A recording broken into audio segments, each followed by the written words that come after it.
Welcome to News Now. Thanks for stopping by. Tonight we take you to Miami, where Free Press reporter David Burkett is covering the Super Bowl. And in studio tonight we have Sherry McPhail, who once ran for mayor. And now we're talking to her about what she thinks of billionaire Pete Carmano's efforts to get Kwame Kilpatrick pardoned. But first, a look at President Donald Trump's visit to Michigan and Michigan Governor Gretchen Whitmer's upcoming national response to the president's State of the Union. Here to break it all down is Oakland University professor David Dulio. David, thanks for being here. Yeah, my pleasure. So the president was in Michigan, and the crowds poured in. I mean, these pep rallies he has are something. They're incredible to see. They really are. Whether you like them or hate them, his pep rallies are amazing.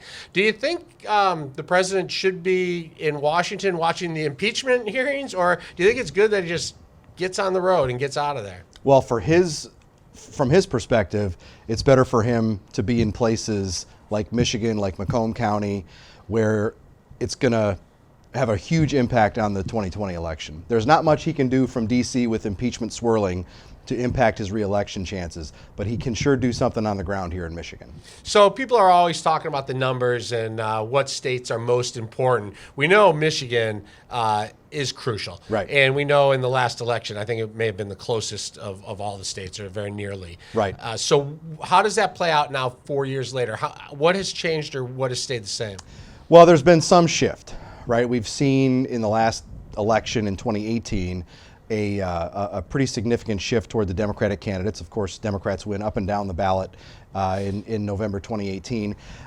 But for the presidential election, I'd point to a couple of different factors. One, Trump's base is still with him. I don't think there's any question about that.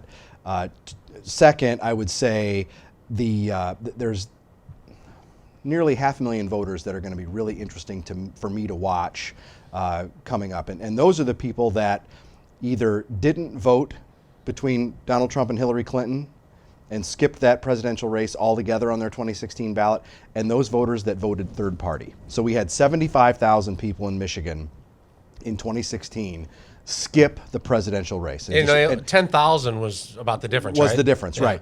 And so there's 75,000 there. Another 250,000 voted third party. And that's significant because that's a five-fold increase from 2012. So there's a lot of voters out there who didn't make a choice in 2016 who I think will be more likely to engage between the choice of Trump and whoever else emerges from the Democratic primary field. This weekend is the Super Bowl, and Donald Trump has an ad in the Super Bowl. Sure, so does and Mike Bloomberg. Mike Bloomberg has an ad, and I'm more interested, I guess, in Bloomberg's ad.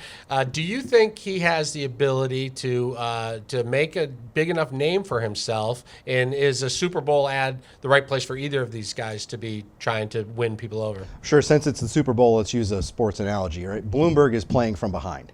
He has a lot of ground to make up. And it's because he entered the Democratic race so late. He's skipping Iowa next Monday. He's skipping New Hampshire, South Carolina, and Nevada. He is laying all of his chips on the table in March 3rd on Super Tuesday. He needs to have a big night on Super Tuesday, or else he's probably not going to emerge from that crowded field. So I think Bloomberg is looking to the Super Bowl because there's going to be a lot of eyes on those television sets, maybe more so than any other event that we'll see this year. And it's an efficient way for him to spend some money and get his name ID up in an efficient way. Iowa, as you mentioned, starts Monday. It seems like Biden and Sanders are in front. Right. Does that? How big is that as it plays out? Well, I think Iowa is incredibly interesting for any number of reasons, whatever election year we're talking about. But just because Biden and Sanders are ahead now, 3-4 days before the primary, for the caucus, that doesn't mean much. Iowa has a history of surprise results on caucus night, and we can go back and look at a bunch of elections. But the one for me is 2004. That was, of course, the year Howard Dean was leading in everything through 2003. Right. He was leading in the polls, he was leading in fundraising, he was leading in organization, right? The three key things behind a presidential race early on. And of course, he goes on and doesn't win in Iowa. Huge surprise to everybody. John Kerry comes from nowhere, wins Iowa, and pretty much is off and running to the nomination. So, yes, Biden and Sanders ahead. Sanders looks like he's feeling really confident about where he is. But don't put it past Iowans to throw a wrench in that, especially the way they run their caucus, right? It's a different beast than we're normally used to seeing. And what's your take on Governor Gretchen Whitmer giving the response to the State of the Union? Sure. I think it's another signal that Democrats nationally are looking, A, at Michigan and its importance in 2020, but also B, looking at Governor Whitmer as a potential rising star in the Democratic Party. But it's risky. Those responses to the State of the Union message are tough. And we've seen a number of responses go bad for people who've given them. Two off the top of my head, Bobby Jindal and Marco Rubio. They didn't ruin their political careers. Well, Bobby Jindal may have come close. But it was so bad that they had a hard time recovering from that. And the response to the State of the Union is tough, in part because the State of the Union is in the House chamber, pomp and circumstance, lots of people, at least half the crowd claps all the time, but usually not the whole place, but at least half of them clap all the time. And it's this rousing speech, maybe not for everybody, but there's some interaction. It's the president's power with the bully pulpit matters quite a bit. And then the response is usually just one person talking to camera. And that's a tough environment to really succeed in. So it's interesting, but risky. All right, we'll be watching. Thanks for joining us. Sure thing, my pleasure. We'll be right back with more News Now.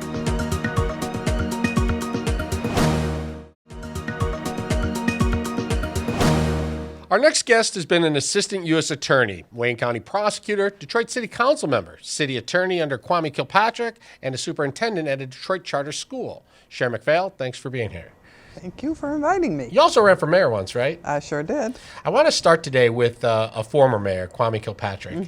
We haven't talked about him in a while, but his name popped up. A podcast run by Charlie LaDuff interviewed a billionaire, Pete Carmanos. Oh, I love him. Who said he wants Yeah. to get Kilpatrick out, and great I think guy. he called it a modern-day lynching, what happened to Kilpatrick. Yes, it was. And then another report in the Free Press by Teresa Baldus said that a state rep was also getting behind this and trying to help out. The one who wants to run for mayor, that one. Perhaps. Right. But let's talk about this. And before we just talk about it, let's talk about your relationship with Kwame Kilpatrick, because you actually know him, you worked with him. Tell us about your relationship with Kwame Kilpatrick. Well, when I was on city council, the press, not you, but the rest of them, made a big deal out of how we didn't get along. The only things we didn't get along on were things that were our responsibility on council, policy matters. And if he wanted them one way and I didn't, I did what I thought was in the best interest of the people that I served. And he did what he thought was in the best interest of the people as well. It just, we didn't agree about that.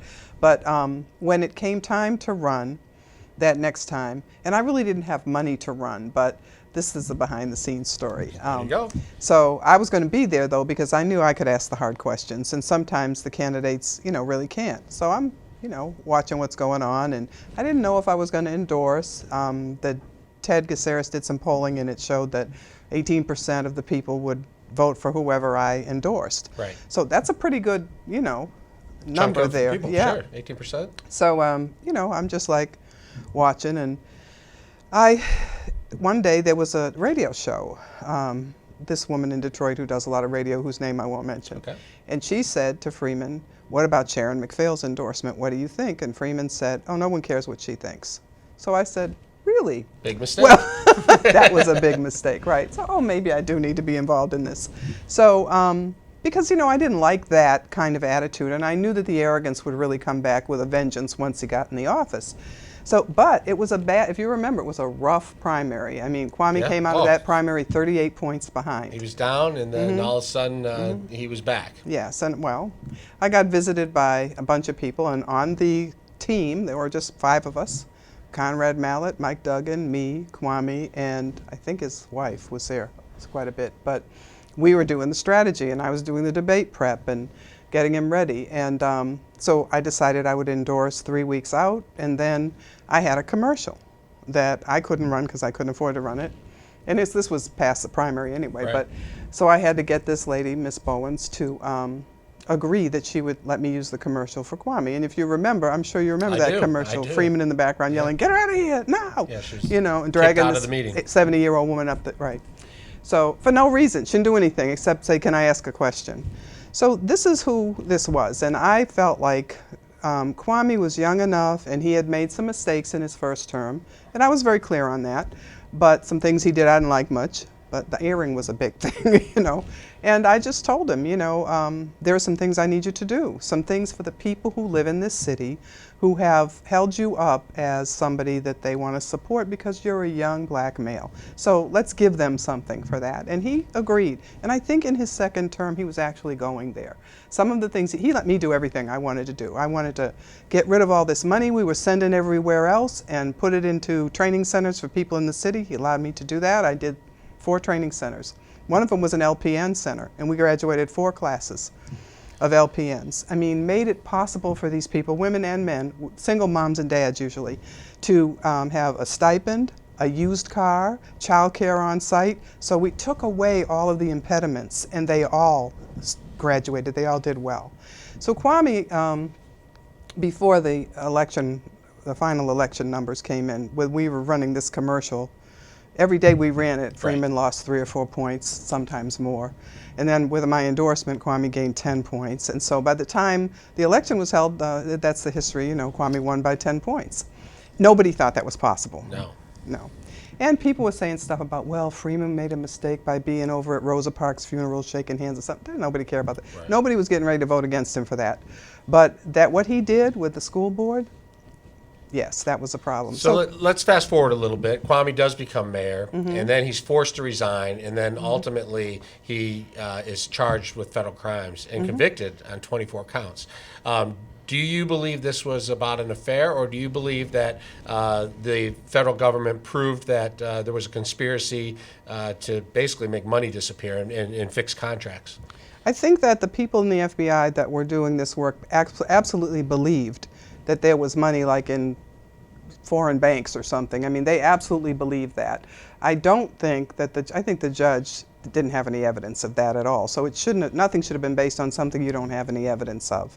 But I worked with the FBI when I was over there as an AUSA, and every once in a while there's going to be a bad apple everywhere, but for the most part they were really, straightforward. Yeah, they were, and they believed. But see, here's the thing: who selected this as the person to prosecute? When you got McNamara, Duggan, you got all these people who are giving contracts to their friends every day. The governor, the governor's, didn't he have a cousin or a brother-in-law with furniture company? And with millions of dollars of furniture. Everybody knows that. So that's okay, but giving a contract to Bobby Ferguson, who, by the way, had been getting them for 40 years from the city, that's not okay. So do you believe he should be pardoned? Kwame Kilpatrick's been in prison for 7 years. Absolutely. I mean, this woman officer, you remember her, Yeah. who killed the man sitting on his own couch eating ice cream, got 10 years. But Kwame Kilpatrick got 28 years? What? It is. So let's talk about the beyond. timing, because to get out, he needs a presidential pardon or clemency. Is Donald Trump the kind of president that would do it? Donald Trump is a Republican. Kwame Kilpatrick was a Democrat. Is Donald Trump the right president to pardon Kwame Kilpatrick? Well, I think he's the only one. I think that, until we see what happens in the election, the only chance he has is Donald Trump. And Kwame always got along well with both sides of the aisle. When he was in the legislature, he did. And it wasn't about so much Republicans and Democrats as it was about whatever the issue was. So I think that, Donald Trump does whatever he wants to do. Right. And he doesn't really care what anybody thinks. So that's good. Is Peter Karmanos enough to get the message to the president? Does he only need the message once, or does Kwame Kilpatrick have to rally some other people, some celebrities or other politicians to bid on his behalf? I would be surprised if Karmanos couldn't do it, because he is he's well respected in so many areas, not just the political world, but of course the business world. And I'd be very surprised if he wouldn't make the impact that he's trying to make. I think he will. Does it matter at all that Kilpatrick says he's never done anything wrong? Do you have to say I think he's sort not of anything backtracked. wrong, but I mean, think he's backtracked on that money. quite a bit. He certainly knows all that mess with the wife thing wasn't good. Right. And in terms of stealing money, I don't think he did, from what he says. So I don't know. I didn't follow the trial because I was just completely outdone by what was going on. And when I was called, the only people that called me to testify were Kwame's people, and I wasn't allowed to really testify about any of the stuff I knew. Yeah. So the judge had a strict ruling about what I couldn't say, which I thought was really interesting, given that the prosecution had put evidence in on these things. Why are you not allowed to defend? But that's the way it was. All right. Thanks, Sharon McPhail. We'll be right back with more news now after this.